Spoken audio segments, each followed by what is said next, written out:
So what is up my guys and girls, it is I the Nihilist, and today we're going to be doing some top 10 tips and tricks for Fragpunk. It's a new first person shooter game that has just come out, and it's the most fun first person shooter game I've ever played, and I plan on making a lot of content on this game. So today we're going to be starting our Fragpunk videos with a top 10 beginner tips and tricks.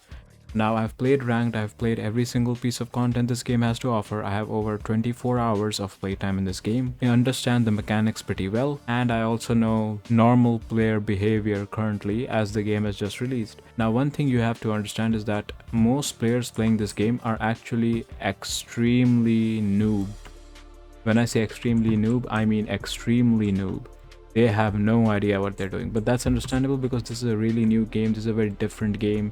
The mechanics are much different than your FPS juggernauts like csgo and valorant, and it is understandable if they don't understand how this game actually works and how much more different this game is to the previous games. So first step you need to keep in mind is to use your shard points. Yes, in this game there are these things called shard cards, which are activated every single time before a round begins, and you as the player have to make sure that you use your shard points to activate shard cards.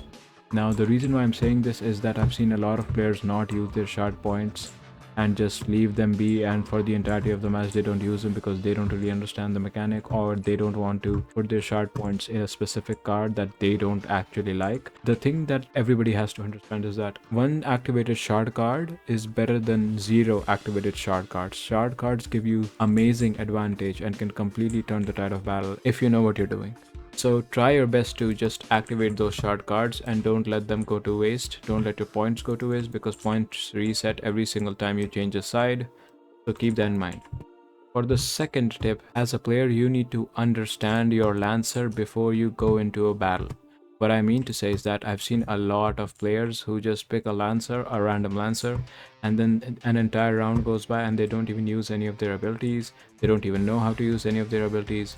There are many things they can do with the Lancer's kit, but they never actually do anything because they just have no idea, or they even forgot that they are playing a game with agents that have abilities and stuff. Keep that in mind, guys. I would say don't just completely ignore the fact that you have these agents who have abilities, and the abilities are the things that give you an advantage in battle. So learn your Lancer. For example, right now I'm using Kismet. Kismet is a agent which works for info and has grenades and also can teleport and stuff.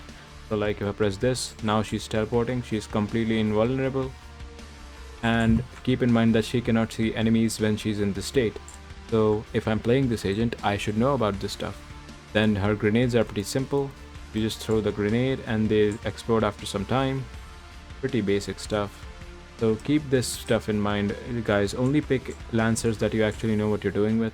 Go into the practice range, practice it out, see their abilities, how they work, or you can just see one of my Lancer guides that I'll be posting in the future. Okay, so the number 3 tip is something that is going to be quite a surprise to a lot of players, and is that skins in this game can be pay to lose. Yes, now you might be wondering why I'm saying pay to lose. Well, the reason is that there are some Lancer skins specifically that are really bright and very easily noticeable in the maps of this game. So the issue becomes that the enemy is able to see you much more easily than you are able to see the enemy, and that's a bad thing because if the enemy sees you first, you die, but if you see the enemy first, they die unless you have horrible aim. So keep that in mind, guys. Try to wear skins on your lancers that are pretty bland, that easily camouflage in the environments of this game, because if they don't camouflage with the environments of this game, then you are at a disadvantage because the enemy can see you much more clearly then you can see the enemy. Number 4 tip that I'll be presenting you guys with is that try to use your ADS as much as you can, and I'll explain why. So let us clear this out.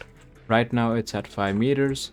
If we stand here, this distance is 5 meters and I'm shooting, and as you can see, the normal pistol gives us burst rounds as our primary fire without the ADS, and with the ADS it gives us single rounds. So if we just increase the distance between us and the target, now I'm shooting the primary fire and you can see it's not accurate at all. But if I just clear this out and now I'm using my ADS, you can see that the accuracy is perfect accuracy. And in this game, ADS gives you perfect accuracy.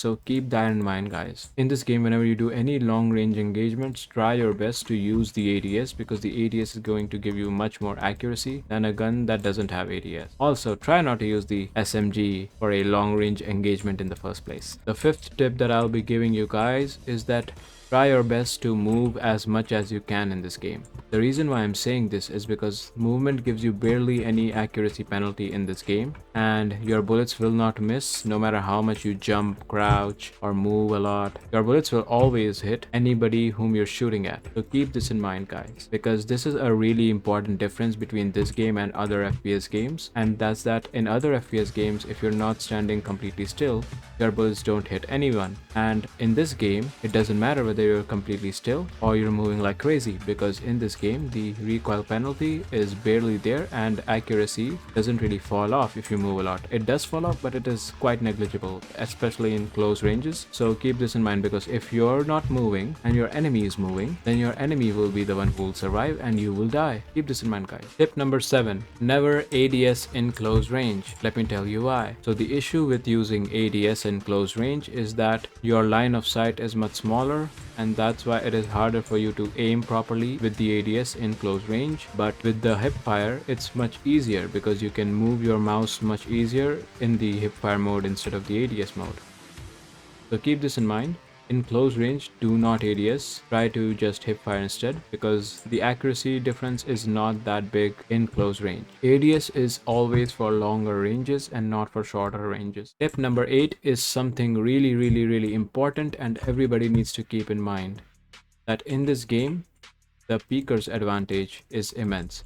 So let's just say any of these bots are actual players. So if this guy right here, he's looking straight at me from this corner, like he can see this entire side, so I'm about to peek him. So if I just peek him, I'm going to die instantly, because peeker's advantage in this game is extremely high.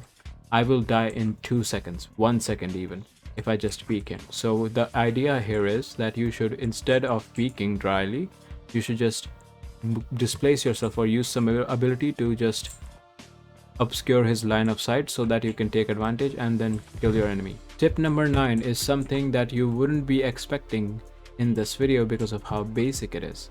But after playing so many ranked matches, I have come to realize that people in playing this game don't even realize that they have to plant the bomb. Yes, guys. Tip number 9 is remember to plant the bomb as an attacker. If you don't plant the bomb as an attacker, then we can't really win, because we will just die. Because the idea is, if you cannot really kill all of your enemies, then just make sure that the bomb blows up before we all die. And that's the entire point of the game, at least the main mode of the game, shard class. So plant the bomb, guys, please, for God's sakes. There have been so many players who have just not planted the bomb and they just don't do anything. They just stand there, they have the bomb on them, they stand right on the side, they can instantly plant the bomb, but they just don't plant the bomb for some reason.